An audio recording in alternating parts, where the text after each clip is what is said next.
হরে কৃষ্ণ। আমি আপনাদেরকে দেখাবো কিভাবে ছানা রসা তৈরি করা হয় এবং প্রথমে ছানা কিভাবে তৈরি করতে হয় সেটি আমি বলবো। তো প্রথমে ছানা তৈরি করার জন্য দুধ এবং ভিনেগারের প্রয়োজন হয়।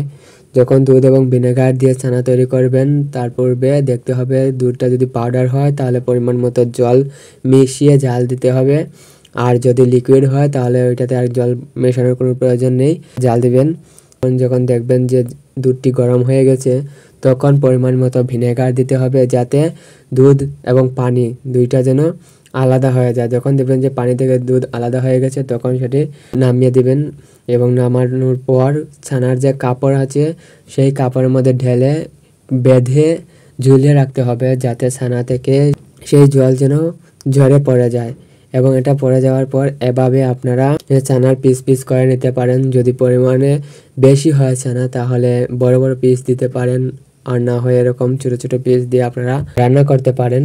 তো ছানা রসা তৈরি করার প্রথম ধাপ হচ্ছে ছানাটাকে আগে ভেজে নিতে হবে।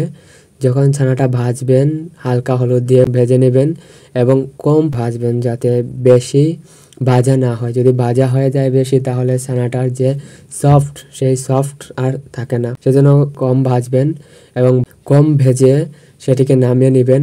তারপর এটা রসা তৈরি করার জন্য আলুটাকেও আলাদাভাবে ভেজে নিতে হবে। আলুটাকে ভেজে নিয়ে ওই দুইটা একই পাত্রে রাখতে পারেন বা আলাদা আলাদা পাত্রে রাখতে পারেন। রসা তৈরি করার জন্য মশলা যে দেওয়া হবে সেই মশলাটাকে আলাদাভাবে জল দিয়ে মিক্সিয়ে নিতে হবে। তারপরে কড়াই বা সসপ্যান বা যাতে সম্বাস দিবেন চুলার উপর বসিয়ে পরিমাণ মতো তেল দিয়ে সেটাতে মরিচ, তেজপাতা, তারপর হচ্ছে পাঁচ ফোড়ন দেওয়ার পর এই যে দেখতেছেন পাঁচ ফোড়নে এগুলো ভাজা হয়ে যাচ্ছে তখন আদা এবং টমেটো দিয়ে দিতে হবে। তো আদা এবং টমেটো যখন ভাজা বা সেদ্ধ হয়ে যাচ্ছে তারপর মশলাটা দিয়ে দিতে পারেন। তো মশলা যখন দিবেন দেওয়ার পর সেটাকে ভালো করে ভেজে নিতে হবে। যদি মশলা ভালো করে ভেজে নেওয়া হয় তাহলে স্বাদ অনেক গুণ বেড়ে যায়, কেননা যখন এই যে মশলা ভালো করে ভাজা হচ্ছে তো মশলার যে সেন্ট সেটা চলে যাবে এবং রান্নার সুস্বাদু হয়ে উঠবে।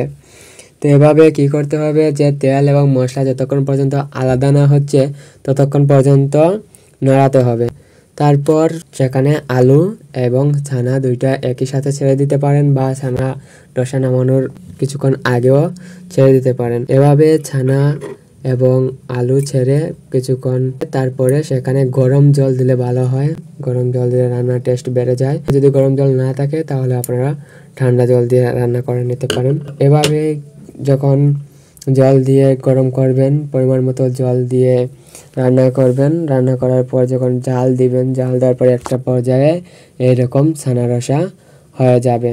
তো এরকম যখন কালার চলে আসবে তারপর হচ্ছে ঘন থাকবে তখন সেই ছানা রসাটার টেস্ট বা স্বাদটা অন্যরকম হয়ে যাবে। তখন আপনারা যখন ভগবানকে নিবেদন করবেন তখন ভগবান সেটা প্রীতি সহকারে গ্রহণ করবে।